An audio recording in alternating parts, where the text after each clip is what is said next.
Our next speaker is a former senator years ago, John Carroll, who's going to be speaking to you now. John. Aloha, aloha, ahi ahi. My name is John Carroll, and I've been here a while. And over the years, during the 10 years that I was in the legislature, I thought that actually the government was doing a pretty decent job. We had a balanced budget. When I went out of the Senate in 1980, we had a $500,000 surplus. After Governor Waihee came in, we saw increases in government spending. We saw increases in government numbers of government employees, and that has grown enormously over these years. It's not the time to be giving any long-winded speeches, but right now I'd like to first of all thank each one of you for taking the time to come out here today, and it's tremendous that you folks are here. You have apparently a common cause, you all seem to have common sense, and we all have a common task. And that task is going to take an awful lot of hard work, because we can all sit around and talk, drink coffee and call our friends and email, but there's a lot of work that needs to be done. We've got some tremendous people here like Tito Montez over here. You got people like Eric Ryan. You've got people like, there's a number of people here that I've heard speak today that are potentially candidates. We've got people like Colleen Meyer, who ought to be in office over there. Did a marvelous job while she's in the legislature. We're only supposed to be talking about taxes, Paul, and I apologize, but I just can't keep myself from bringing up this subject. Taxes come from production. Production comes from having a solid economy. We do not have an economy here. I heard Neil Abercrombie on the radio the other day.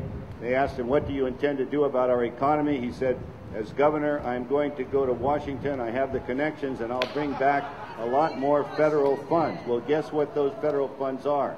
There are taxes. That is just absolutely absurd.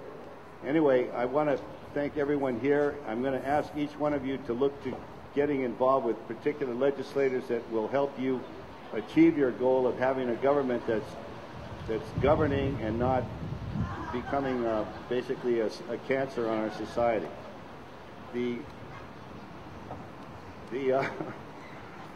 I'm trying to keep within my 2 minutes here. Oh, is it up? Okay. Well, in any way, okay. Anyway, I'll just say mahalo, me ke aloha, kumehana. But then they come back and they'll say, oh, you know what, we'll just tax the rich. Okay.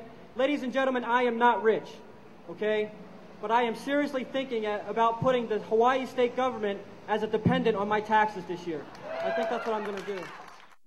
That in fact, although we know that the union bosses, the government union bosses, are hurting people in the private sector by advocating continually increased taxation, but they're also hurting their own workforce by literally pricing their own people out of a job by demanding continual increases in wages. You may remember the old rallying cry of public workers wanting to reach the same level of compensation as the private sector. Well, they don't do that anymore because they passed us up long ago. The one thing that really probably bothers me the most about the Speaker of the House is that he knows that it's wrong to raise taxes. He knows it better than anybody else here in the entire state. He knows what he is doing is wrong. He knows it even better than you and I know it. When I look at my paycheck and I see what is taken out, I'm not a business owner. I'm just a regular citizen working hard. And I see what I get, and I think I need to work more. And when I work more, what happens? That bumps me up to a different bracket, and I get taxed more. And it punishes production. And that makes me think maybe I should just stay where I'm at. But no, I do not want to do that.